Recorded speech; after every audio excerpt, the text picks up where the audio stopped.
Carl and Megan Jack, who are earning between them $65,000 a year. Jack earns 45, Meg works part-time and earns $20,000. They have two children aged 9 and 5. And this family corresponds reasonably well, both I might say for family.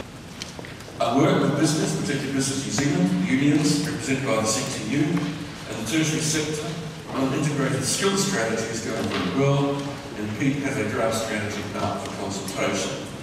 Budget 2008 will support that strategy with $168 million in operating funding to the literacy, language and numeracy skills of New Zealand workers.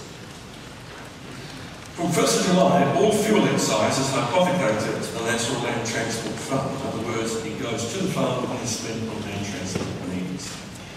Government is currently funding the largest ever investment in our roading network. And transport spending has increased from $1 billion in 1999, when in fact we're building practically no new roads in New Zealand, to $2.7 billion in 2008, an increase of 162%.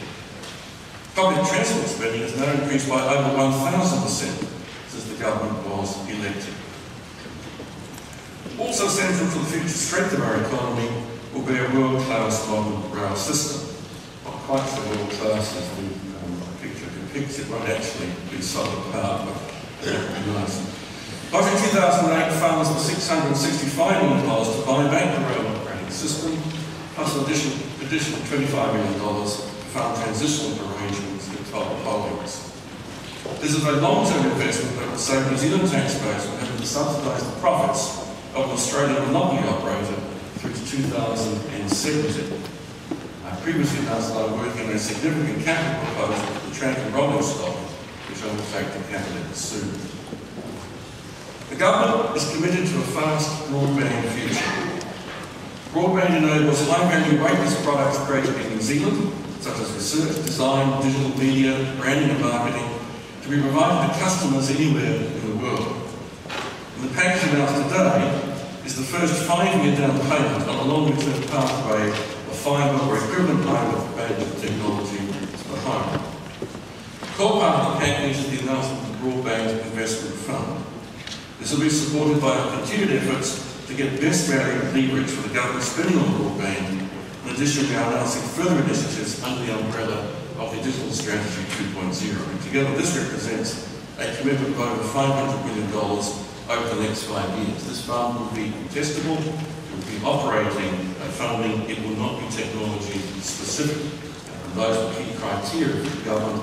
It's one of the reasons we rejected a larger investment on the capital side into a fibre code, which was carefully considered by the government before making its final decisions.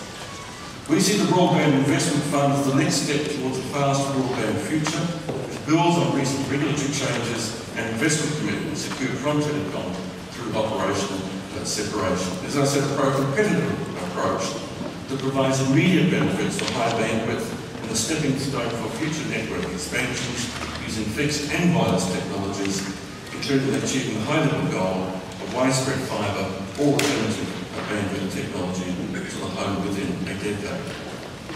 We see 3 priority areas of further investment for the fund: improving the availability of very high-speed services to businesses, local public facilities, universities, schools and hospitals in urban areas, improving rural broadband infrastructure, and improving resilience and competitive discipline of the country's international connections.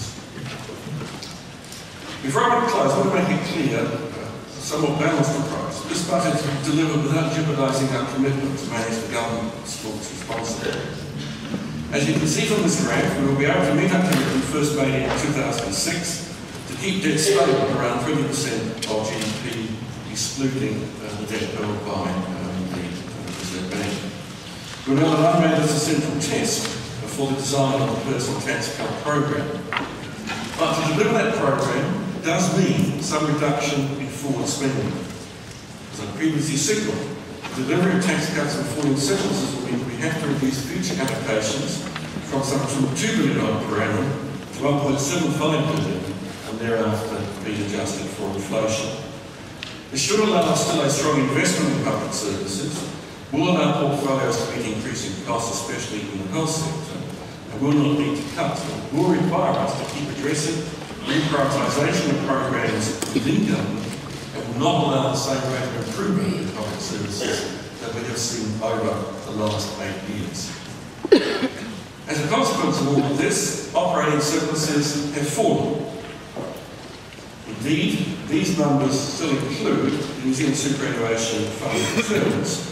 Without those returns, the operating surplus falls to very close to zero by 2011 and 12. And to put it in terms that most people actually understand, because I've always given up trying to explain the operating surplus, in terms of the cash position, then the cash position moves from a strong surplus of about $3 billion a year for 2 years recently, down to a cash deficit of $3.5 billion a year over most of the forecast period.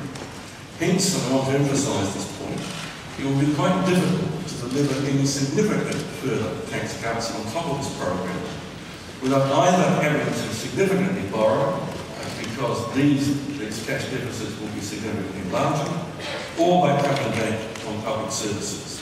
$1.75 billion spending allowance is not large. Some $750 million of that is committed to vote health. The rest has to cover wage and salary movements within the public sector, operational budget increases in areas such as education, expansion of the tertiary education sector, changes in student provision, and all other new policies which may be put forward between now and the election by anybody who may be in government next time, and whatever combination you may have at the next time. And therefore, this will be a very hard ask indeed. I will not want to repeat the famous Robert Mulgreen's statement, covered as bear, unless it's Robert that sold the covered off and pulled the house at the same time.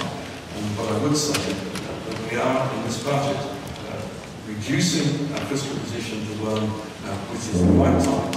It does not allow